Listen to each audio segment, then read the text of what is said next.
ಬೆಂಗಳೂರಿನ ಚೇತನ ಫೌಂಡೇಶನ್ ವತಿಯಿಂದ ಪರಿಸರವಾದಿ ಶಿಕ್ಷಕ ಡಾಕ್ಟರ್ ಗುಂಪುಮರದ ಆನಂದ್ರವರಿಗೆ ಪ್ರತಿಷ್ಠಿತ ನಾಡಪ್ರಭು ಕೆಂಪೇಗೌಡ ರಾಷ್ಟ್ರೀಯ ಪ್ರಶಸ್ತಿಯನ್ನು ಇಂದು ಬೆಂಗಳೂರಿನಲ್ಲಿ ಪ್ರದಾನ ಮಾಡಲಾಯಿತು.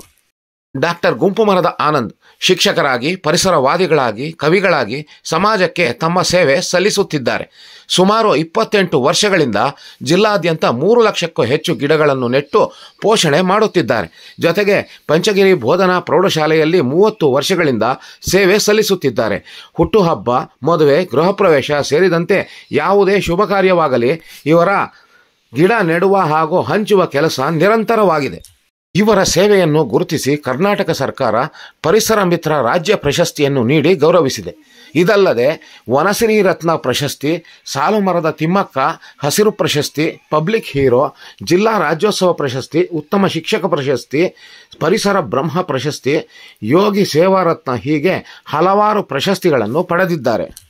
ಈ ಕಾರ್ಯಕ್ರಮದಲ್ಲಿ ಚೇತನ್ ಫೌಂಡೇಶನ್ ಅಧ್ಯಕ್ಷ ಚಂದ್ರಶೇಖರ ಮಾಡಲಗೇರಿ, ಆರ್ಯಭಟ ಪ್ರಶಸ್ತಿ ಪುರಸ್ಕೃತ ಡಾಕ್ಟರ್ ಜಿ ಶಿವಣ್ಣ, ಕಿರುತೆರೆ ನಟಿ ಕುಮಾರಿ ಶ್ರೀದೇವಿ ಗೌಡ, ಬಾಲ್ಕಿಯ ಶಿವಾಜಿ ಕಾಲೇಜ್ ಪ್ರಾಚಾರ್ಯ ಚಂದ್ರಕಾಂತ್ ಬಿರಾದಾರ್, ಕವಿ ಚೆನ್ನಪ್ಪ ಅಂಗಡಿ, ಹುಬ್ಬಳ್ಳಿಯ ವೀರಸಾಹೇಬ್ ನದಾಫಾ, ಕವಿಯತ್ರಿ ಪಾರ್ವತಿ, ರಾಜ್ಯ ಪರಿಷತ್ ಸದಸ್ಯರಾದ ಶ್ರೀಮತಿ ಸೌಭಾಗ್ಯ, ಕವಿ ಶ್ರೀ ಮುದಲ್ ವಿಜಯ್ ಮೊದಲಾದವರು ಪಾಲ್ಗೊಂಡಿದ್ದರು.